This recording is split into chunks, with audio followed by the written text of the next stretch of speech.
Hello students. Welcome to today's class. We are going to talk about position.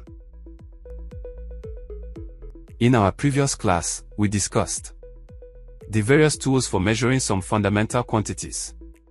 We demonstrated how to use the appropriate tools for measurement. We also learned how to derive the dimensions of some physical quantities. By the end of this lesson, you should be able to know the importance of position.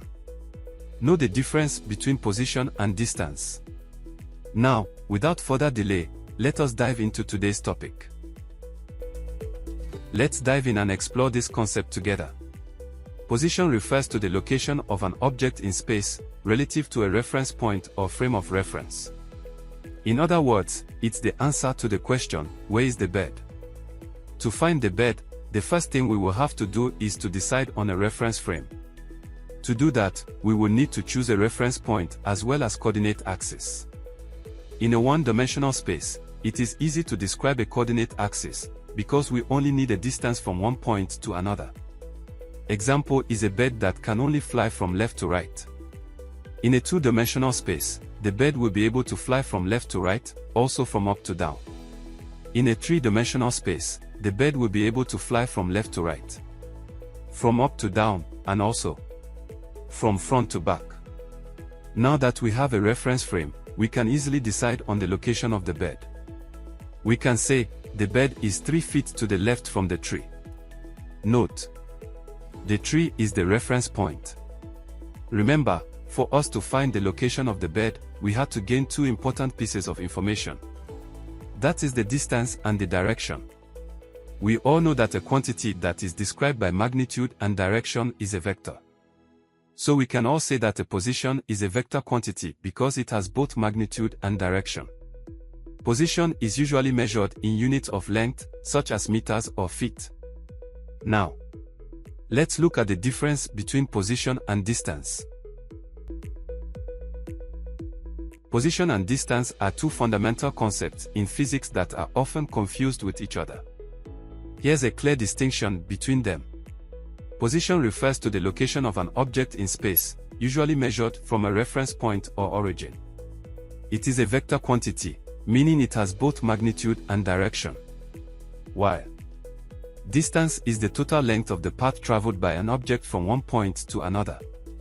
It is a scalar quantity, meaning it has only magnitude without direction. Let's illustrate the difference. Imagine you drive from city A to city B, then back to city A. Your final position is the same as your initial position, but the distance you traveled is the total length of the round trip. Another example. You walk 3 meters east, then 2 meters west. Your final position is 1 meter east of your starting point, but the distance you walked is 5 meters. When describing the position of an object, we can use two different approaches: absolute position and relative position. Absolute position refers to the location of an object in space, relative to a fixed reference point, or frame of reference. This reference point is usually considered to be stationary and unchanging. Examples of absolute position. A street address is an example of absolute position, as it describes a specific location, relative to a fixed grid system. A set of coordinates on a map is another example of absolute position. Relative position, on the other hand, refers to the location of an object in space, relative to another object or reference point. This reference point can be moving or stationary. Examples of relative position. The book is on the table. Is an example of relative position, as the book's location is described relative to the table. The car is behind the bus. Is another example of relative position, as the car's location is described relative to the bus.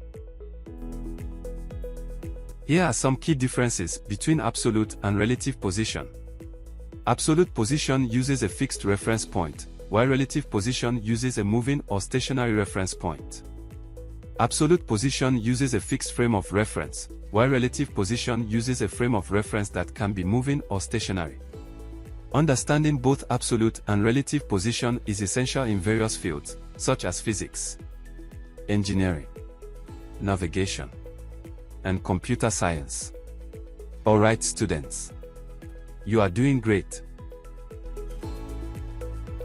I have 3 assignments for you to work on. Number 1. What is the difference between position and distance? Number 2. Give an example of absolute position. Number 3. How does relative position differ from absolute position? Good job students. Before we end today's class, let us summarize on what we learned. Today, we learned about the importance of position, the difference between position and distance. Alright students, great job today. In our next class, we are going to talk about distance and displacement. Thanks and goodbye.